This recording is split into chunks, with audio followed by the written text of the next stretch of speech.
Fatty liver এখন সমস্ত পৃথিবীতে এক নাম্বার লিভার হচ্ছে। কারণ এমনিতে কি কোনো বয়সের পার্থক্য আছে যে কোন বয়সীদের ফ্যাটি লিভার হতে পারে? অ্যাডাল্টদের বেশি হয়, বাচ্চাদের হয়, একেবারে লার্লি তো হয়। ফ্যাটি লিভার কি ওষুধেই ঠিক হয়ে যায়? ওষুধ বেশি ইম্পর্ট্যান্ট না, ইম্পর্ট্যান্ট হচ্ছে আপনার লাইফস্টাইল। আচ্ছা, বডি ওয়েট মেনটেন করতে হবে, রেগুলার এক্সারসাইজ করতে হবে এবং হেলদি ডায়েট খেতে হবে।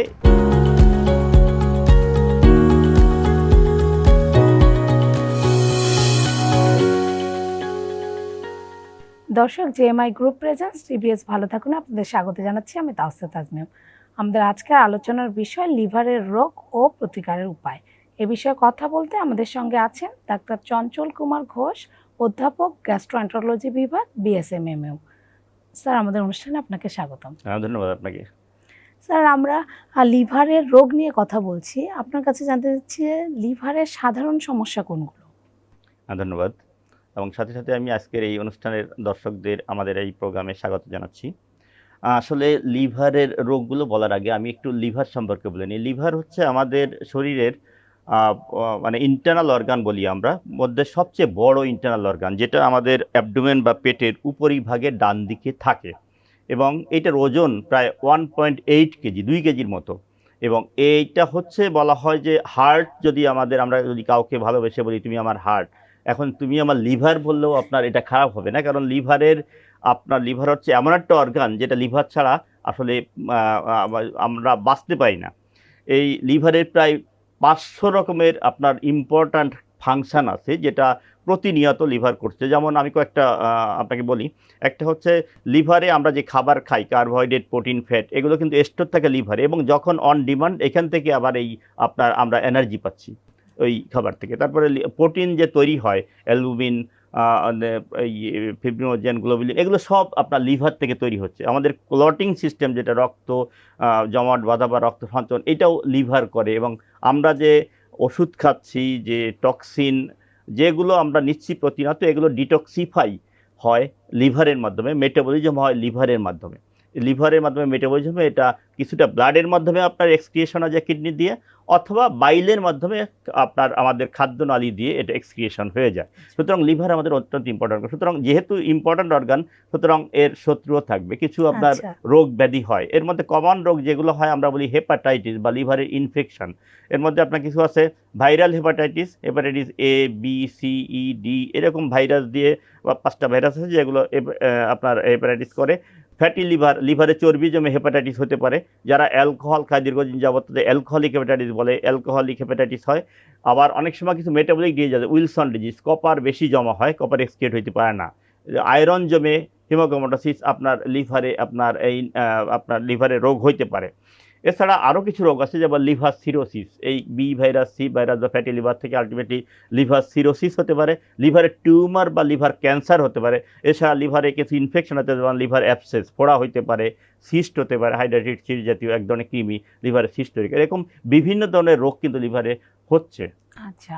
স্যার আপনি হেপাটাইটিসের কথা বললেন। আসলে লিভারে হেপাটাইটিস হলে সেটা কতটা ক্ষতিকর আর কি? ধন্যবাদ আপনাকে। হেপাটাইটিস এর মধ্যে কমন যেগুলো ভাইরাল হেপাটাইটিস, ভাইরাস দিয়ে হয়। এর মধ্যে আপনার কিছু আছে স্বল্পমেয়াদী ভাইরাস, যেমন হেপাটাইটিস এ, ই, বি, এগুলো স্বল্পমেয়াদী আপনার হেপাটাইটিস করে, যে ইনফেকশন হয়ে আবার ভালো হয়ে যেতে পারে। আবার বি ভাইরাস কিন্তু দীর্ঘমেয়াদীও করে, B virus, C virus, D virus, এগুলো আপনার দীর্ঘমেয়াদী আপনার ইনফেকশন করে লিভারে। এবং হেপাটাইটিস মানে হচ্ছে লিভারের ইনফ্লামেশন বা প্রদাহ, লিভার সেল অর্থাৎ হেপাটোসাইটের প্রদাহ। সেক্ষেত্রে যখন করা হয়, লিভার সেলটা আপনার ইনফ্লামড হয়ে যাওয়ার ফলে আপনার কিছু উপসর্গ হয়, যেমন রুগীর খাবারের রুচি কমে যেতে পারে, বমি বমি ভাব হতে পারে, রুগী একসময় যে জন্ডিস দেখা দেয়, চোখ হলুদ হয়ে যায়, সমস্ত শরীর হলুদ হয়ে যেতে পারে। এবং বি ভাইরাস, সি ভাইরাস সাধারণত আপনার 6 মাসের বেশি, সাধারণত আপনার যে প্রদাহ আমরা ক্রনিক হেপাটাইটিস বা দীর্ঘমেয়াদী আপনার হেপাটাইটিস বলি, সেইটা করতে পারে। আলটিমেটলি এগুলো আপনার যদি ট্রিটমেন্ট করা না হয়, সেক্ষেত্রে লিভার সিরোসিস বা সিরোসিস অফ লিভার হতে পারে, লিভার ক্যান্সারও হতে পারে। আচ্ছা। হেপাটাইটিস বি ও সি কিভাবে ছড়ায়? হেপাটাইটিস বি এবং সি আমাদের মনে রাখতে হবে, এই দুটা কিন্তু খাবার, যে এ এবং ই যেমন খাবার বা পানির মাধ্যমে ছড়ায়, বি আর সি খাবার বা পানির মাধ্যমে ছড়ায় না, এটা সাধারণত রক্তের মাধ্যমে ছড়ায়। এবং তিনটা মেইন রুট যদি আমি বলি, একটা হচ্ছে রক্তের মাধ্যমে, রক্ত কিভাবে যায়, একটা হচ্ছে যদি আমরা কোনো কারণে একজন ইনফেক্টেড রোগীর রক্ত একজন হেলদি পার্সনের রক্তে যায়, সেটা যেমন আম, যদি আপনার হসপিটালে যারা কাজ করে হেলথ ওয়ার্কার, নিডিল প্রিক হয়ে যেতে পারে, অপারেশনের সময় নিডিল প্রিক হয়ে যেতে পারে, অথবা আপনার যারা ইসে ইনজেক্টেবল ড্রাগ ইউজ করে একই আচ্ছা। সিরিঞ্জ দিয়ে আপনার একই অ্যাডিক্টেড লোক, infected B virus C virus infected একজনের রক্ত নিচ্ছে সিরিঞ্জ দিয়ে, প্যাথিডিন বা আপনার এই ধরনের অ্যাম্পিটামিন নিতেছে, তখন যেতে পারে। আর একটা হচ্ছে ভার্টিক্যালি যেতে পারে, মায়ের যদি আপনার হেপাটাইটিস বি বা সি থাকে, এটাও ব্লাডের মাধ্যমে যায়, ট্রান্সপ্লান্টেশনাল ইউজ মাধ্যমে আপনার এটা বাচ্চার যেতে পারে। আর একটা বলা হয়, এটা হচ্ছে আপনার সাধারণত যারা সেক্সুয়াল ট্রান্সমিশন, যে যারা প্রফেশনাল সেক্স ওয়ার্কারদের এটা হতে পারে, যারা ওই সব জায়গায় যায় বা ই করে, তাদের এটা স্প্রেড করতে পারে। বিশেষ করে সি ভাইরাস হচ্ছে আপনার ম্যান টু ম্যান সেক্সের ক্ষেত্রে কিন্তু এটা স্প্রেড, এটা আমাদের দেশে নাই, কিন্তু বাইরে এটা অনেক বেশি। আচ্ছা জি স্যার, আপনি লিভার সিরোসিসের কথা বললেন জি। একটু আগে, তো লিভার সিরোসিস কেন হয়? লিভার সিরোসিসের কেন হয়, লিভার সিরোসিসটা কি তার আগে আমি একটু বলি। হুম। লিভার সিরোসিস হচ্ছে লিভারের যে প্রদাহ, আমি আগেই বলছি দীর্ঘমেয়াদী প্রদাহর ফলে লিভার সেলগুলো যে ইনফেক্টেড হয় বা ইনফ্লামেশন হয়, লিভারের আর্কিটেকচার নষ্ট হয়ে যায়। আলটিমেটলি লিভার ইনফ্লামেশনের ফলে দীর্ঘমেয়াদী লিভার হিলিং হতে হতে ফাইব্রোসিস হয়, আর লিভারটা শ্রিঙ্ক করে, ছোট হয়ে যায়। তখন লিভার একদিকে যেমন স্ট্রাকচারালি ছোট হয়ে যায়, সুতরাং তার ফাংশনও সে করতে পারে না নর্মালি। মেইনলি দুইটা সমস্যা হয় লিভার সিরোসিস। একটা হচ্ছে, আমি এর আগে একটু বলে নেই, লিভারের ব্লাড সাপ্লাই হচ্ছে দুই ধরনের। একটা পোর্টাল ভেইন দিয়ে আমাদের খাদ্যনালীর রক্ত লিভারে আসে, 80% রক্ত লিভারে আসে পোর্টাল ভেইন দিয়ে, আর 20% হেপাটিক আর্টারি দিয়ে আসে। তো এই পোর্টাল ভেইন দিয়ে আর যে রক্তটা আসে, ওর মধ্যে মেইনলি আমাদের খাবার, কার্বোহাইড্রেট, প্রোটিন, ফ্যাট, এগুলো অ্যাবজর্ব হওয়ার পরে এই নিউট্রিয়েন্টটা কিন্তু থাকে। আর লিভার সিরোসিসে যখন ফাইব্রোসিস হয়, তখন ফাইব্রোসিস হয়ে পোর্টাল ভেইনটা আপনার ওই ব্লাডটা দিতে পারে না, তখন পোর্টাল হাইপারটেনশন হয়। এর ফলে আমাদের কি হয়, আমাদের শরীর আপনার ফুলে যায়, অ্যাসাইটিস হয়, পেটে পায়ে পানি আসে। আর একটা হচ্ছে লিভার অ্যালবুমিন তৈরি করে, লিভার যখন ফাংশন হারায় ফেলে তখন অ্যালবুমিন তৈরি করতে পারে না, প্রোটিন। এর ফলেও অসমোটিক প্রেশার কমে যাওয়ার জন্য ওই একই দুইটা মিলে, পোর্টাল হাইপারটেনশন এবং অ্যালবুমিন কমের জন্য আপনার শরীরে পানি আসে, পেটে পানি আসতে পারে, পায়ে পানি আসতে পারে, মুখ ফুলে যেতে পারে। আর যেটা হয় আপনার এই পোর্টাল হাইপারটেনশনের জন্য আরও কিছু ম্যানিফেস্টেশন হয় আমাদের। ইসোফেগাস বা যে অন্ননালীর নিচের অংশে কিছু রক্তনালী থাকে, এখানে এই যে আমরা ভ্যারিক্স, ইসোফেগাস ভ্যারিক্স, এইটাগুলো ফুলে যায়। একসময় যে এগুলো রাপচার হয়ে বড় হয়ে রাপচার হয়ে আপনার ব্লিডিং হতে পারে, যে রক্তক্ষরণ হয়, রক্ত বমি বা পায়খানার সাথে কালো পায়খানা, এগুলো হতে পারে। অনেক সময় ব্রেন ইনফেকশন হয়ে আপনার এনকেফেলাইটিস নিয়ে আসতে পারে। সাধারণত বিভিন্ন ধরনের পাগলের মতো আচরণ করে লিভার সিরোসিসের রোগী, অনেক সময় এটাকে আচ্ছা, আচ্ছা। হেপাটিক এনকেফেলাইটিস এটা বলি আমরা। প্রতিরোধের উপায় কি লিভার সিরোসিস? লিভার সিরোসিস প্রতিরোধের উপায় হচ্ছে আমাদের আইডেন্টিফিকেশন। যদি আমরা আর্লি আইডেন্টিফিকেশন করতে পারি, হেপাটাইটিস বি এবং সি এর কিন্তু ট্রিটমেন্ট আছে, আমরা ফুললি কিওর করতে পারি এখন হেপাটাইটিস সি ভাইরাস অনলি 3 মাসের ট্যাবলেট দিয়ে আমরা ফুল ট্রিটমেন্ট করতে পারি। এটা 2014 সাল থেকে পৃথিবীতে আপনার এই ট্রিটমেন্টটা আসছে, আর শুধুমাত্র ট্যাবলেট দিয়ে, এবং 50,000 টাকা দিয়ে কিন্তু ট্রিটমেন্ট করা সম্ভব। আর হেপাটাইটিস বি ভাইরাসে আমরা ট্রিটমেন্ট করতে পারি, যদিও এটা ট্রিটমেন্টটা কন্টিনিউ করতে হয়, কিন্তু আমাদের টার্গেট থাকে যাতে ডিএনএ সাপ্রেস থাকে, আনডিটেক্টেড থাকে। ট্রিটমেন্ট করে আমরা আইডেন্টিফাই করে, আর্লি আইডেন্টিফিকেশন করে ট্রিটমেন্ট করলে সিরোসিস হওয়ার সম্ভাবনা কম। প্রথম কথা। দ্বিতীয়ত হচ্ছে ফ্যাটি লিভার এখন সমস্ত পৃথিবীতে 1 নম্বর লিভার সিরোসিসের কারণ। আমরা যদি ফ্যাটি লিভারকে প্রিভেন্ট করতে পারি, যদি আমরা আমাদের বডি ওয়েট মেনটেন করি, যদি আমরা হেলদি ডায়েট খাই, এবং আমরা যদি আপনার রেগুলার এক্সারসাইজ করি, ডায়াবেটিস নিয়ন্ত্রণ করি, ডিসলিপিডেমিয়া, রক্তের চর্বিকে নিয়ন্ত্রণ করি, তাহলে ফ্যাটি লিভারটা নিয়ন্ত্রণে থাকবে, লিভার সিরোসিসের সম্ভাবনা কম থাকবে। অ্যালকোহল হচ্ছে ওয়েস্টার্ন কান্ট্রিতে লিভার সিরোসিস একটা ইম্পর্টেন্ট কারণ, যদিও বাংলাদেশে এটা কম, সুতরাং অ্যালকোহল থেকে আমরা বিরত থাকবো। এইসব কারণ যদি আমরা অ্যাভয়েড করতে পারি বা প্রিভেন্ট করতে পারি, তাহলে লিভার সিরোসিসটাকে আমরা প্রিভেন্ট করতে পারবো। বাংলাদেশেও কি ফ্যাটি লিভার বাড়ছে? ডেফিনেটলি বাংলাদেশে ফ্যাটি লিভার বাড়ছে দুইটা কারণ। একটা হচ্ছে আমরা আমাদের খেলার জায়গা বা আমাদের এক্সারসাইজের জায়গা কিন্তু কমে যাচ্ছে। আমরা এখন কিছু কিছু লোক হয়তো জিমে যে এক্সারসাইজ করে, কিন্তু আমাদের হাঁটার জায়গা, রেগুলার হাঁটার জায়গা, আগে যেমন প্রতিনিয়ত বাচ্চারা বিকেলে খেলাধুলা করতো, সেই খেলাধুলার জায়গা মাঠ কমে যাচ্ছে। এটা এক্সারসাইজের জায়গা কমে যাচ্ছে বলে বাচ্চারা মুটিয়ে যাচ্ছে। আরেকটা হচ্ছে ওয়েস্টার্ন ফুডের প্রতি আমরা আসক্ত হয়ে যাচ্ছি। সবাই এখন ফাস্ট ফুডের মধ্যে থাকতো, বিশেষ করে শহর অঞ্চলে ফাস্ট ফুড খায়, শাক সবজি খেতেই চায় না। দেখবেন বাচ্চারা, তারা আপনার ফাস্ট ফুড খাবে, রেড মিট খাবে, গরুর মাংস, খাসির মাংস, এগুলো খাবে। তার জন্য আপনার আলটিমেটলি কিন্তু ফ্যাটি লিভার বাংলাদেশে, এটা নন অ্যালকোহলিক ফ্যাটি লিভার বলে, অ্যালকোহল ইনডিউসড ফ্যাটি লিভার আর non alcoholic, that is metabolic associated. এই মেটাবলিক অ্যাসোসিয়েটেড ফ্যাটি লিভারটা বাংলাদেশে দিন দিন বাড়তেছে। আপনি বললেন যে বাংলাদেশে ফ্যাটি লিভার বাড়ছে, এখন আমরাও চারপাশে দেখছি যে অনেকে আছেন। তো কারো যদি প্রথম দিকেই শনাক্ত হয় যে তিনি ফ্যাটি লিভারের রোগী, তাহলে আসলে কি করা উচিত? ফ্যাটি লিভার কি ভালো হয়? হ্যাঁ, ধন্যবাদ আপনাকে। ফ্যাটি লিভার আসলে কয়েকটা স্টেজে আছে। যেমন আপনার সিম্পল ফ্যাটি লিভার, যদি লিভারের মধ্যে সাধারণত 5 থেকে 10% ফ্যাট এমনি থাকে, ফ্যাটি অ্যাসিড, সেইটা কিন্তু কোনো ক্ষতি না। যদি দেখেন যে আপনার 10% উপরে ফ্যাট জমেছে, বডি ওয়েটের 10% উপরে, টোটাল লিভারের ওয়েটের 10% উপরে যদি ফ্যাট জমে, সেটাকে আমরা সিগনিফিক্যান্ট ধরি। সেই ক্ষেত্রেও কিন্তু ইম্পর্ট্যান্ট না, ফ্যাটি লিভার আমরা স্টিয়াটোসিস বা ফ্যাটি লিভার বলি। কিন্তু এই ফ্যাট জমতে জমতে যখন একসময় যে ইনফ্লামেশন করে, লিভার সেলকে আপনার ইনফ্লাম করে ফেলে, যেটা হেপাটাইটিস করে ফ্যাটি লিভার থেকে, তখন লিভারের এনজাইমগুলো বেড়ে যায়, এসজিপিটি, এসজিওটি, এই এনজাইমগুলো বেড়ে যায়, লিভারে প্রদাহ হয়, তখন স্টিয়াটো হেপাটাইটিস বলে।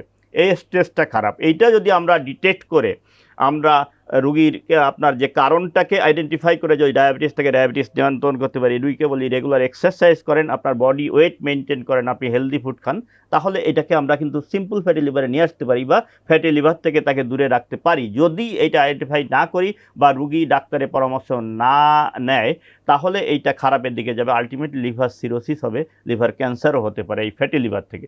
সুতরাং আমাদের আর্লি আইডেন্টিফিকেশন এবং ট্রিটমেন্টটা খুবই গুরুত্বপূর্ণ। এমনিতে কি কোনো বয়সের পার্থক্য আছে যে কোন বয়সীদের ফ্যাটি লিভার হতে পারে? ফ্যাটি লিভার সাধারণত যে কোনো বয়সে হয়, তবে সাধারণত আপনার ইয়াং এজে বেশি হয়, যারা মানে অ্যাডাল্টদের বেশি হয়, অ্যাডাল্ট বলে অ্যাডোলেসেন্স এবং অ্যাডাল্ট, বাচ্চাদের হয়, একেবারে লার্লিতে হয়। আরেকটা ইম্পর্টেন্ট জিনিস হচ্ছে, ফ্যাটি লিভার কিন্তু শুধু মোটা যারা তাদের হবে তা না। আপনার লিন ফ্যাটি লিভার নামে একটা কথা আছে, যারা আপনার চিকন, দেখবেন যে এদের ফ্যাটি লিভার হয়েছে, কারণ এটা মেটাবলিক অ্যাসিড, হয়তো জেনেটিক্যালি তার ট্রাইগ্লিসারাইড বেশি আছে, অথবা ইনসুলিন রেজিস্ট্যান্স আছে, ওনার ডায়াবেটিস আছে, অথবা ইনসুলিন রেজিস্ট্যান্স আছে, যে ইনসুলিন আমাদের গ্লুকোজ মেটাবলিজমের জন্য ইনসুলিন লাগে, সেই ইনসুলিন আপনার কাজ করতে পারতেছে না, ইনসুলিন আছে, ইনসুলিন কাজ করতে, ইনসুলিন রেজিস্ট্যান্স বলি আমরা। সেই ক্ষেত্রে আপনার চিকন মানুষেরও আপনার লিন ফ্যাটি লিভার বলে ফ্যাটি লিভার হতে পারে। সুতরাং যে কোনো বয়স হতে পারে ফ্যাটি লিভার। ফ্যাটি লিভার কি ওষুধেই ঠিক হয়ে যায়? হেলদি লাইফস্টাইলের ওষুধ? ফ্যাটি লিভারের ওষুধ একমাত্র এফডিএ অ্যাপ্রুভ করছে, তো রেসপিটরম নামে একটা ওষুধ আমেরিকাতে আপনার অ্যাপ্রুভ হয়েছে, গত বছর এটা এফডিএ অ্যাপ্রুভ করছে। এখন পর্যন্ত অন্য কোনো ড্রাগ কিন্তু এফডিএ অ্যাপ্রুভ করে নাই। সুতরাং ওষুধ বেশি ইম্পর্ট্যান্ট না, ইম্পর্ট্যান্ট হচ্ছে আপনার life style, body weight maintain করতে হবে, রেগুলার এক্সারসাইজ করতে হবে, এবং হেলদি ডায়েট খেতে হবে। ইটিওলজি বা কারণটা আইডেন্টিফাই করে সেইটা ট্রিটমেন্ট করতে হবে। ডায়াবেটিস থাকলে ডায়াবেটিস নিয়ন্ত্রণে রাখতে হবে, যদি চর্বি বেশি থাকে চর্বি নিয়ন্ত্রণে রাখতে হবে, যদি হাইপার টেনশন বা প্রেশার থাকে প্রেশার নিয়ন্ত্রণ করতে হবে, যদি ইউরিক অ্যাসিড বেশি থাকে ইউরিক অ্যাসিডকে নিয়ন্ত্রণে রাখতে হবে।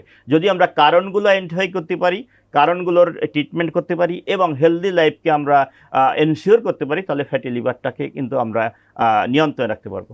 আচ্ছা, আমরা শুনি যে লিভারের রোগ সাধারণত দেরিতে শনাক্ত হয়, শুধু ফ্যাটি লিভার না, যে কোনো লিভারের রোগ আসলে কি লক্ষণগুলো দেখলে বোঝা যাবে যে লিভারের সমস্যা হয়েছে? ধন্যবাদ আপনাকে। লিভারের কিছু অ্যাকুট, আমি বলছিলাম স্বল্পমেয়াদী রোগ আছে, যেমন অ্যাকুট হেপাটাইটিস। সেক্ষেত্রে রুগীরা সাধারণত আমাদের কাছে জন্ডিস নিয়ে আসে, চোখ হলুদ বা আপনার শরীর হলুদ হয়ে যায়, খাবারের রুচি কমে যায়, পেটে ব্যথা হতে পারে, বমি হতে পারে, এই ধরনের উপসর্গ। কিন্তু দীর্ঘমেয়াদী যদি ক্রনিক হেপাটাইটিস বি বা সি এগুলো যদি হয়, বা ফ্যাটি লিভার, এক্ষেত্রে কিন্তু সাধারণত উপসর্গ থাকে না। সেক্ষেত্রে আমাদের দুইটা ভাবে আমরা আইডেন্টিফাই করতে পারি। এক হচ্ছে, বেশিরভাগ রোগী আমাদের দেশে কমপ্লিকেশন নিয়ে আসে, লিভার সিরোসিস, পেটে পানি চলে আসছে, পায়ে পানি চলে আসছে, যে স্টেজে আমরা আসলে ভালো করতে পারি না, জাস্ট ট্রিটমেন্ট করে তার মেনটেন করি। আর আরেকটা স্টেজ আছে যেটা ধরা পড়ে, এখন রুগীটা কিছু সচেতন হয়েছে যে অন্য কোনো কারণে আপনার আল্ট্রাসাউন্ড করতে গেছে, লিভারে চর্বি জমছে, তখন ডাক্তারের পরামর্শ নিতে বলা হয় বা উনি নিজেই যান। তখন চিকিৎসক, একজন গ্যাস্ট্রোএন্টারোলজিস্ট বা হেপাটোলজিস্ট, ওনাকে এইটা আপনার তার ফ্যাটি লিভারটাকে ট্রিটমেন্ট বা নিয়ন্ত্রণে রাখার জন্য তাকে পরামর্শ দিবেন। আর বি ভাইরাস ও সি ভাইরাস এইভাবে বিভিন্নভাবে এইভাবে আপনার নিয়ন্ত্রণে রাখতে পারি আমরা। একটা হচ্ছে বিদেশে যাওয়ার সময় চেক আপ করে আচ্ছা, অনেকে বি হ্যাঁ। ভাইরাস বা সি ভাইরাস ধরা পড়ে, তারা আপনার আমাদের কাছে আসে, অথবা কোনো কারণে যদি অপারেশন হয় বা অন্য কারণে ব্লাড ডোনেট করতে যায়, আপনার বি ভাইরাস সি ভাইরাস ধরা পড়ে, সেক্ষেত্রেও আপনার ট্রিটমেন্টের জন্য আসে। তবে আমি বলবো যাদের আমাদের দেশে 2004 সাল থেকে কিন্তু ইউনিভার্সাল হেপাটাইটিস বি ভ্যাকসিনেশন শুরু হয়েছে, যে বাচ্চাদেরকে দেওয়া হচ্ছে। সুতরাং আমরা প্রায় 95% আপনার কাভার করে ফেলছি, বা কিন্তু যে 5% আছে অ্যাডাল্ট, এদের খেয়ে কিন্তু আমরা যারা ভ্যাকসিনে আওতা আসে নাই 2004-এর আগে জন্ম, এদের কিন্তু আপনার অবশ্যই হেপাটাইটিস বি ভ্যাকসিন না থাকলে আপনার hepatitis B HB SAG test করে ভ্যাকসিন নেওয়া উচিত। তাহলে অন্তত একটা ভাইরাস, যেটা 1 নাম্বার কারণ আমাদের দেশে সিরোসিসের, এইটা আমরা প্রিভেন্ট করতে পারবো। আচ্ছা স্যার, আপনি বললেন যে খাদ্যাভ্যাসের কথা আপনি বারবার বলছিলেন, তো কোন খাবারগুলো লিভারের জন্য ভালো এবং কোন খাবারগুলো ক্ষতিকর? হ্যাঁ, ধন্যবাদ আপনাকে। কোন খাবারগুলো ক্ষতিকর এটা আগে হুম। আপনাকে বলি। কোন খাবারগুলো ক্ষতিকর, একটা হচ্ছে যেটায় আপনার বেশি ক্যালোরি আছে, বা আপনার যেমন আমি বলবো 1 নম্বরে যদি বলি আমি ওয়াটার, যে আমাদের ওয়াটার না, পানীয় আর কি, দ্যাট ইজ যে কোক, কোল্ড ড্রিঙ্কস। স্প্রাইট, এই জাতীয় কোল্ড ড্রিঙ্ক যেগুলো প্রচুর সুগার থাকে। তারপরে রেড মিট, গরুর মাংস, খাসির মাংস, এই জাতীয় খাবারগুলা, ফাস্ট ফুড, এই জাতীয় খাবারগুলা যদি আমরা অ্যাভয়েড করি, যেগুলো ক্যালোরি বেশি জমা হয়। ক্যালোরি ফ্যাটি লিভার হয় 2টা কারণে, একটা হচ্ছে যদি আমরা কনজাম্পশন বেশি করি, আর যদি আপনার আমাদের কম হয়, মানে কম্বাসশন কম করি, দ্যাট ইজ আমাদের ইউজ কম করি। সুতরাং আমরা বেশি বেশি যদি ক্যালোরি নেই, তাহলে এটা চর্বি হিসেবে জমা হবেই। আর দ্বিতীয় কারণ হচ্ছে আপনার আর যে কোনগুলো হেলদি ফুড হচ্ছে শাকসবজি, ডেফিনেটলি আপনার ভেজিটেবল, যেটা আমরা এখন ওই দিক থেকে মুখ ফিরিয়ে নিয়েছি। শাকসবজি, যে কোনো মাছ, বুঝতে পারছেন, এগুলো যদি আমরা খাই, এবং চিকেনও খেতে পারেন আপনি, সেক্ষেত্রে কিন্তু আপনার এগুলো হেলদি ফুড, এগুলো শরীরের জন্য উপকারী। লিভারের সমস্যা আসলে কোন ধরনের পরীক্ষা নিরীক্ষায় বোঝা যায়? Thank you. লিভারের সমস্যা পরীক্ষা নিরীক্ষার জন্য, যদি আমরা লিভারের সমস্যা আছে কিনা একজন হেলদি পারসন আমার কাছে আসে, তাহলে আমি তার লিভারের টেস্ট করার জন্য 2-3টা টেস্ট করলে হয়। একটা হচ্ছে আপনার লিভারের এনজাইম দেখব, হেপাটাইটিস এসজিপিটি, এসজিওটি বা এএলটি, এএসটি এনজাইম। একটা আল্ট্রাসাউন্ড করে আমি দেখব লিভারের কোনো ক্ষতি হয়েছে কিনা, সিরোসিস আছে কিনা, অথবা ফ্যাটি লিভার আছে কিনা, এই প্রদাহ আছে কিনা, এগুলো দেখার জন্য। আর একটা টেস্ট করা যায়, যেটা হচ্ছে কারণ দেখার জন্য, যে বি ভাইরাস, সি ভাইরাস, এইচবিএসসিজি, এনটিএসিবি, এই কয়েকটা টেস্ট, কমন যে কারণগুলা, এই কয়েকটা টেস্ট করলেই কিন্তু আমরা মোটামুটি তার ম্যাক্সিমাম লিভারটা ভালো আছে কিনা ম্যাক্সিমাম উত্তরিত আমরা পেয়ে যাবো এখান থেকে। আচ্ছা, আমরা লিভারের রোগ নিয়ে কথা বলছি। স্যার, লিভারের রোগ কি প্রতিরোধের কোনো উপায় আছে? আর ধন্যবাদ আপনাকে, সুন্দর একটা কোশ্চেন করছেন। লিভারের রোগ প্রতিরোধের ডেফিনিট উপায় আছে। আমি বলছিলাম হেপাটাইটিস বি ভাইরাস আমাদের দেশে 1 নম্বর সিরিয়াসের কারণ। সুতরাং হেপাটাইটিস বি ভাইরাস প্রিভেনশনের অবশ্যই উপায় আছে। হেপাটাইটিস বি ভাইরাসের ভ্যাকসিন যদি একবার দেওয়া হয় 3টা ডোজ, আপনার আজীবনের জন্য এটা আপনার ভ্যাকসিনেটেড থাকবে, এটা ইমিউন। সুতরাং আমি বলবো 2004 সালে পরে গভর্নমেন্টের ইপিআই শিডিউলের আন্ডারে যারা ভ্যাকসিন নিয়েছে, তাদের আপনার আর ভ্যাকসিন দেওয়ার দরকার নাই। কিন্তু যারা আপনার 2004 সালের আগে জন্ম, অথবা যারা ভ্যাকসিন নেয় না যেসব বাচ্চা, তাদের এইচবি এসএজি টেস্ট করে অবশ্যই ভ্যাকসিনেটেড হইতে হবে। হেপাটাইটিস সি ভাইরাস আমাদের দেশে <1%, এটা কম। তারপরেও আপনার কেউ যদি দেখতে চায়, বা অপারেশনের আগে আমরা ব্লাড ডোনেট করে আগে টেস্ট করি, সেক্ষেত্রে যদি পাওয়া যায় হেপাটাইটিস সি ভাইরাসে 100% ট্রিটমেন্ট হয় এখন, মাত্র 3 মাসের ট্যাবলেট, এর আমরা চেক করে ট্রিটমেন্ট করে ফেলবো। লিভার, ফ্যাটি লিভার একটা ইম্পর্ট্যান্ট কারণ। ফ্যাটি লিভার কারো আছে কিনা এটা দেখার জন্য মাত্র 2টা টেস্ট। একটা হচ্ছে আল্ট্রাসাউন্ড, একটা টেস্ট করলে হয় আল্ট্রাসাউন্ড প্রথমে, আর এনজাইম দেখে আমরা স্টিয়াটোহেপাটাইটিস আছে কিনা বা প্রদাহ আছে কিনা এটা আমরা করতে পারি। এই 3টা টেস্ট করেই কিন্তু আমরা ম্যাক্সিমাম রোগকে আমরা আইডেন্টিফাই করতে পারি এবং প্রিভেন্ট করতে পারি আমরা। আর লাইফস্টাইলের মধ্যে আমি তাকে অ্যাডভাইস করব, আপনি রেগুলার এক্সারসাইজ করবেন, অ্যাটলিস্ট সপ্তাহে 5 দিন 45 মিনিট করে হাঁটবেন। আপনি এই ফাস্ট ফুড খাবেন না, বা বাইরের খাবারটা অ্যাভয়েড করবেন। বাসায় আপনি শাক সবজি আপনার প্রতিদিন খাবারে রাখবেন, ফলমূল, শাক সবজি এগুলো খাবেন। কার্বোহাইড্রেট কম খাবেন, দিনে একবার ভাত যদি খাওয়া যায়, এটা আপনার হেলদি বেশি। সুতরাং এই সব লাইফস্টাইল যদি আমি অ্যাভয়েড করি, অ্যালকোহল অ্যাভয়েড করবেন, এবং কোকা কোলা জাতীয় ড্রিঙ্কসগুলো অ্যাভয়েড করবেন, সেক্ষেত্রে আপনি লিভারটাকে অনেকটাই সুস্থ রাখতে পারবেন। তার মানে একটা স্বাস্থ্যকর জীবনযাপনে লিভার সুস্থ রাখার একটা উপায়। সম্ভব। আমাদেরকে সময় দেওয়ার জন্য আপনাকে ধন্যবাদ। ধন্যবাদ আপনাকে। এই ছিল জেএমআই গ্রুপ প্রেজেন্টস টিবিএস ভালো থাকুন। আমাদের সঙ্গে থাকার জন্য ধন্যবাদ।